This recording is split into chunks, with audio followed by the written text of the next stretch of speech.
भक्तों, आप छठ की इस वीडियो को पूरा देखें और वीडियो को लाइक करें।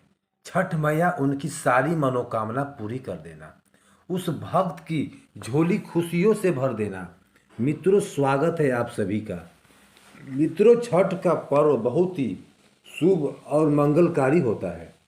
आज की वीडियो में हम आपको छठ पूजा की संपूर्ण जानकारी बताएंगे, जो आपके लिए जानना बेहद ही खास और ज्ञानवर्धक है, जरूरी है। मित्रों, इस बार छठ का पर्व बहुत ही खास और पवित्र होने वाला है, इसलिए आपको इस छठ मैया की वीडियो को पूरा जरूर देखना। और भक्तों, आप सभी को हम बता दें कि इस बार छठ का पर्व 2024 में 6 नवंबर को है या 7 नवंबर को। यह दूरी करें कन्फ्यूजन। छठ का ऐसा पर्व जिसे हिंदू सनातन धर्म में महापर्व के रूप में जाना जाता है। इस पर्व को बड़ी धूमधाम से मनाने की परंपरा है। इसकी खास बात यह है कि यह 4 दिनों तक चलता है। बहुत लोग को यह कन्फ्यूजन रहता है कि छठ का पर्व किस दिन मनाया जाएगा। भक्तों, चलिए जानते हैं कि इस बार छठ पूजा कब मनाई जाएगी। तो भक्तों, चलिए हम आपको सभी जानकारी बारी बारी से छठ पूजा की संपूर्ण जानकारी आपको इस वीडियो के द्वारा बताएंगे। और हम आपको यह भी बताएंगे कि आपको कौन सी वह गलती है जिसकी वजह से आपका छठ पूजा का व्रत टूट जाता है, यानी कि छठ मैया भी आपसे क्रोधित हो जाती हैं। इसलिए अगर छठ मैया को आप प्रसन्न करना चाहते हैं तो अभी इस वीडियो को लाइक कर दीजिए और कमेंट बॉक्स में लिखिए जय छठ मैया। मित्रों, चलिए हम आपको सभी जानकारी बारी बारी से बताते हैं कि 2024 में छठ पूजा की संपूर्ण जानकारी इस छोटी सी वीडियो में आपको हम बताएंगे, इसलिए आप वीडियो को पूरा देखें। चलिए जान लेते हैं, हिंदू सनातन धर्म में छठ पूजा को बहुत खास महत्व दिया जाता है। कार्तिक महीने के शुक्ल पक्ष की षष्ठी तिथि को यह पर्व मनाया जाता है। इसे बिहार यूपी के अधिकांश जगहों पर बड़ी ही धूमधाम से मनाया जाता है। इसे पूरे विधि विधान से मनाने की परंपरा है और यह 4 दिनों का पर्व होता है। इसके प्रसाद को भी महाप्रसाद कहा जाता है। इस 4 दिवसीय महापर्व में भगवान सूर्य देवता की पूजा की जाती है। भक्तों, वीडियो में आगे जानते हैं कि आखिर छठ पूजा का हिंदू सनातन धर्म में क्या खास महत्व है और साल 2024 में यह पर्व किस दिन पड़ रहा है, कब से शुरू हो रहा है। छठ पूजा की शुरुआत कार्तिक पक्ष की षष्ठी तिथि को हो रही है। 7 नवंबर को सुबह 12:41 से इस महापर्व की शुरुआत हो जाएगी। यह 8 नवंबर को 2024 को सुबह 12:45 पर समाप्त होगा। शाम का अर्घ 7 नवंबर को 2024 को दिया जाएगा। बता दें कि 4 दिन तक चलने वाला इस पर्व का शेड्यूल क्या है, कब है नहाय खाए। साल 2024 के नहाय खाए की बात करें तो यह 5 नवंबर 2024 को होगा। इस दिन मंगलवार पड़ रहा है।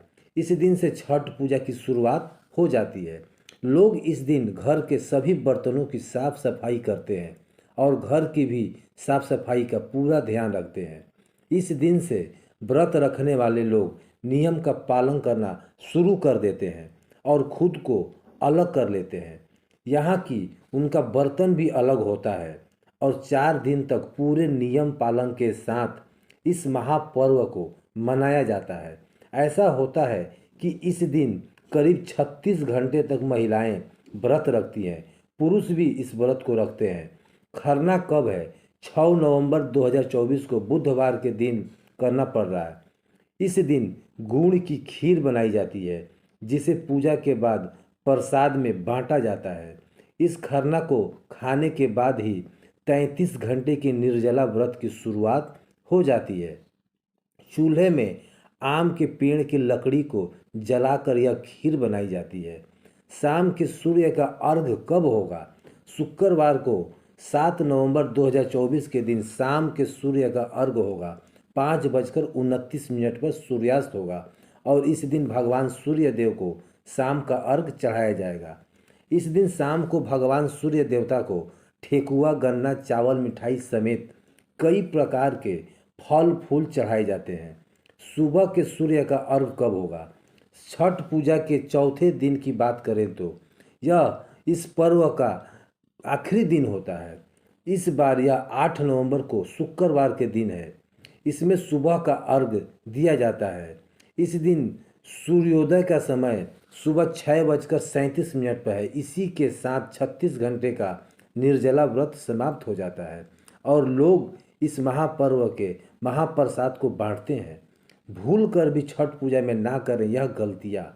छठ मैया हो जाती है क्रोधित। नहाय खाए के छठ पूजा का आरंभ हो चुका है और 4 दिन तक चलने वाले इस महापर्व का खास महत्व है। छठ पूजा में भगवान सूर्य और छठी मैया की पूजा की जाती है। इसकी पूजा में कई बातों का ध्यान रखा जाता है जिससे इसकी महत्ता बरकरार रह सके।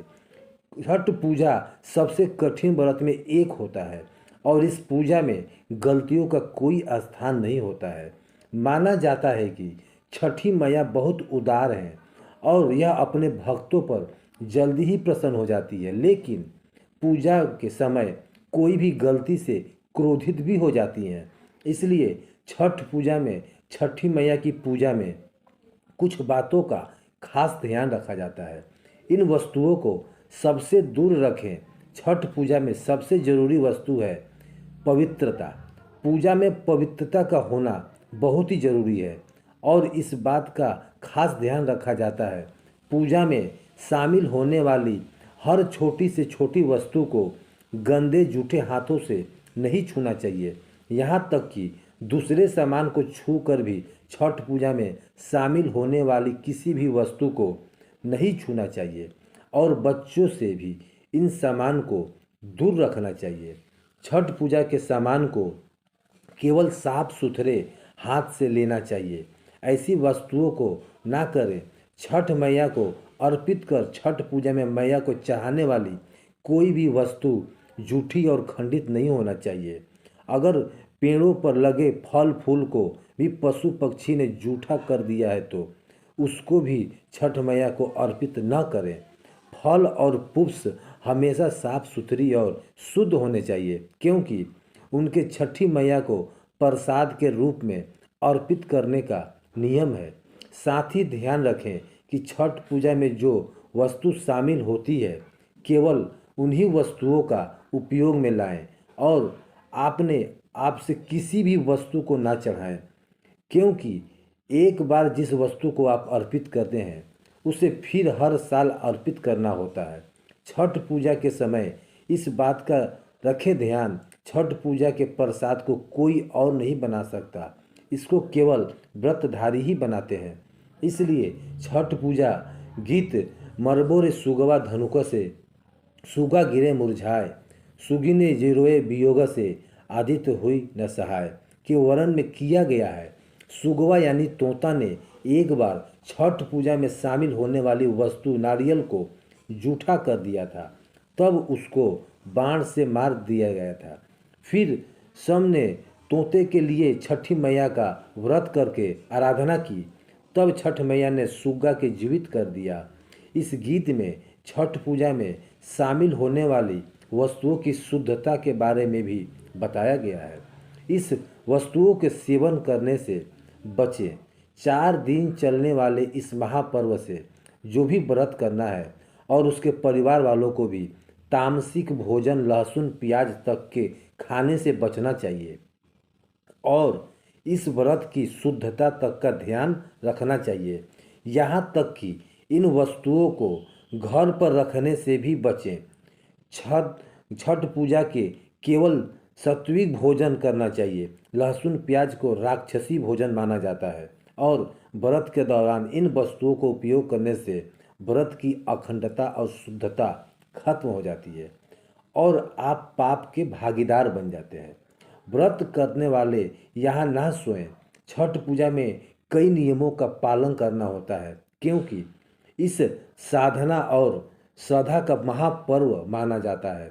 छठ पूजा का व्रत करने वाले मनुष्य को बेड पर, गद्दा, पलंग पर नहीं सोना चाहिए।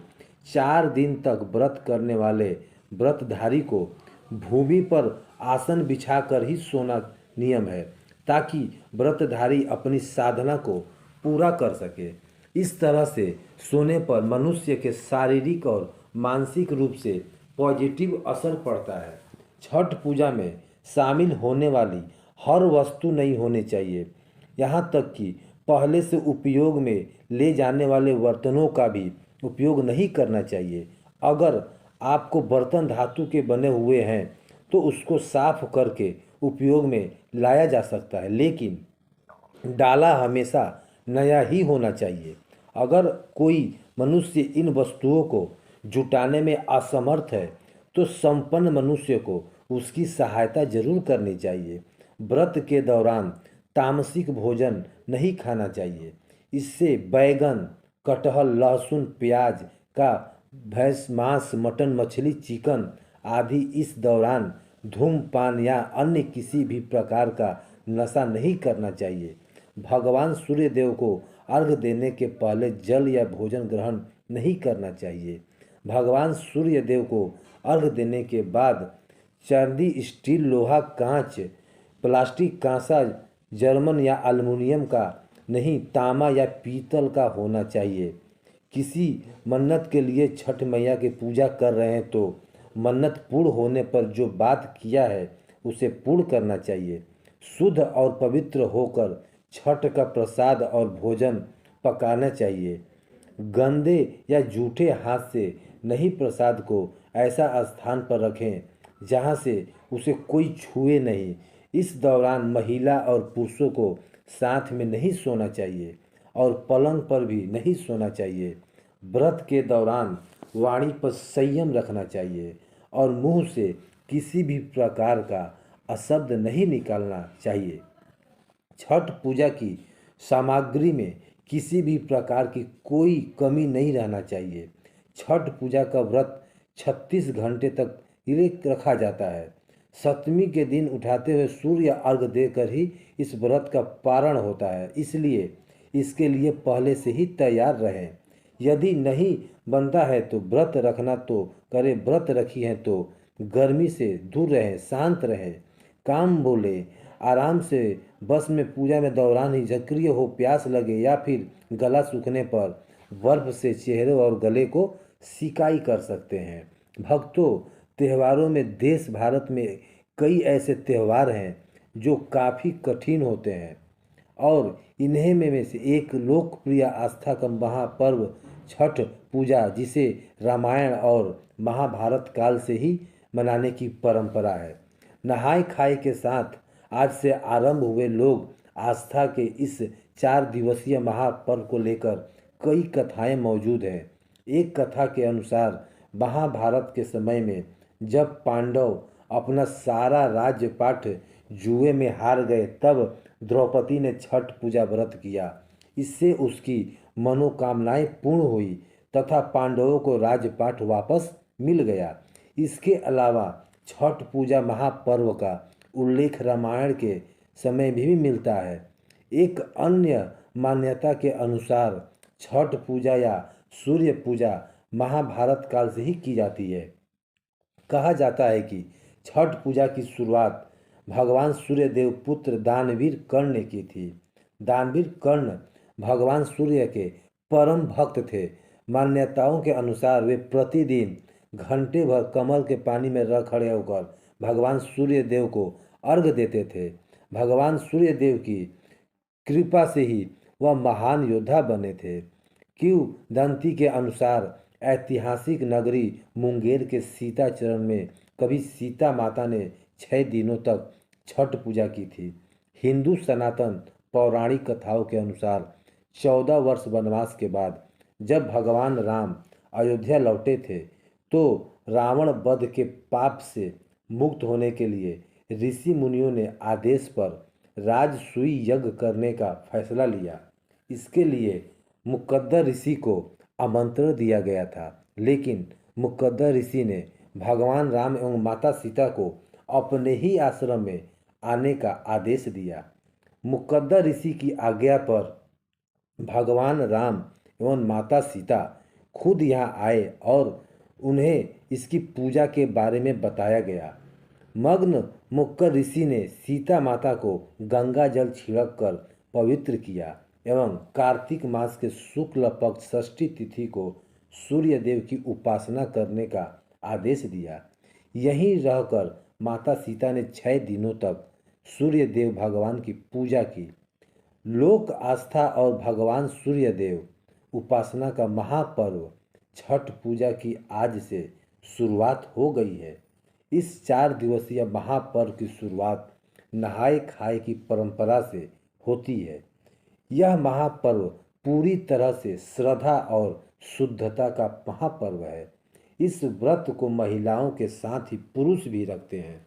4 दिनों तक चलने वाला लोक आस्था के इस महापर्व में व्रती को लगभग 3 दिन का व्रत रखना होता है, जिसमें से 2 दिन तो निर्जला व्रत रखा जाता है। छठ पूजा को पहले केवल बिहार, झारखंड और उत्तर भारत में ही मनाया जाता था, लेकिन अब धीरे धीरे पूरे देश में इसके खास महत्व को स्वीकार कर लिया गया है। छठ पूजा षष्ठी का अपभ्रंश है। इस कारण इस व्रत का कारण जो है छठ पूजा व्रत को कहा गया है। छठ पूजा वर्ष में 2 बार मनाया जाता है, पहली बार चैत्र में और दूसरी बार कार्तिक मास में। चैत्र शुक्ल पक्ष षष्ठी पर मनाए जाने वाले छठ पूजा को चैती छठ पूजा और कार्तिक शुक्ल पक्ष षष्ठी को मनाए जाने वाले महापर्व को कार्तिक की छठ पूजा कहा जाता है। इस पूजा के लिए 4 दिन खास है। नहाय खाए करना, लोहंडा साझा अर्घ और सूर्योदय अर्घ। छठी की पूजा में गन्ना, फल, डाला और सूप आदि का उपयोग किया जाता है। मान्यताओं के अनुसार छठ मैया को भगवान सूर्य देव की बहन बताया गया है। इस महापर्व के दौरान छठ मैया के अलावा भगवान सूर्य देव की पूजा आराधना होती है। कहा जाता है कि जो मनुष्य इन दोनों की अर्चना करते हैं उनकी संतानों की छठ मैया रक्षा करती हैं। कहते हैं कि भगवान की शक्ति से ही 4 दिनों तक यह कठिन व्रत पूर्ण हो पाता है। छठ पूजा वास्तव में सूर्य उपासना का महापर्व है, इसलिए इसे सूर्य षष्ठी व्रत के नाम से भी जाना जाता है। इसमें भगवान सूर्य देव की उपासना उनकी कृपा प्राप्त करने के लिए की जाती है। ऐसा विश्वास है कि इस दिन भगवान सूर्य देव की आराधना करने से व्रतधारी को सुख, सौभाग्य और समृद्धि की प्राप्ति होती है और उसकी सभी मनोकामनाएं पूर्ण होती है। इस महापर्व के आयोजन का उल्लेख प्राचीन ग्रंथों में भी पाया जाता है। इस दिन पुण्य सलीला नदियों, तालाब या फिर किसी पोखर के किनारे पर पानी में खड़े होकर भगवान सूर्य देव को अर्घ्य दिया जाता है। पौराणिक मान्यताओं के अनुसार कार्तिक शुक्ल पक्ष की षष्ठी के सूर्यास्त एवं सप्तमी के सूर्योदय के मध्य वेद माता गायत्री का जन्म हुआ था। प्रकृति के छठे अंश के उत्पन्न छठ मैया बालकों की रक्षा करने वाले विष्णु भगवान द्वारा रची गई माया है।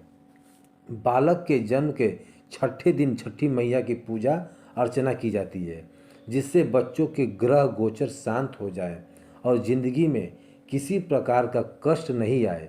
इस मान्यता के तहत ही इस स्थिति को षष्ठी देवी का व्रत होने या पूरा छठ पूजा की धार्मिक मान्यताएं भी है और सामाजिक खास महत्व भी है। लेकिन इस पर्व के सबसे बड़ी बात यह है कि इसमें धार्मिक भेदभाव, ऊंच नीच, जात पात भूलकर सभी एक साथ इसे मनाते हैं।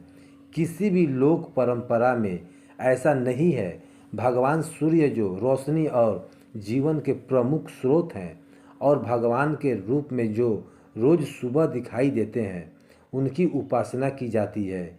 इस महापर्व में शुद्धता और स्वच्छता का खास ख्याल रखा जाता है और कहते हैं कि इस पूजा में कोई गलती हो तो तुरंत क्षमा याचना करनी चाहिए, वरना तुरंत सजा भी मिल जाती है। सबसे बड़ी बात यह है कि यह महापर्व सबको एक सूत्र में पिरोने का काम करता है। इस महापर्व में धनवान निर्धन बड़े छोटे का भेदभाव मिट जाता है। सब एक समान एक ही विधि से भगवान की पूजा करते हैं। धनवान हो वह भी मिट्टी के चूल्हे पर ही प्रसाद बनाता है और निर्धन भी। सब एक साथ गंगा तट पर एक जैसा दिखाई देते हैं। बस के बने हुए सूप और अर्घ दिया जाता है। प्रसाद भी एक जैसा ही और गंगा और भगवान सूर्यदेव सबके लिए एक जैसे ही है। आपको यह वीडियो कैसी लगी कमेंट करके ज़रूर बताएं और हमारे चैनल को सब्सक्राइब कर लें। जय छठ मैया।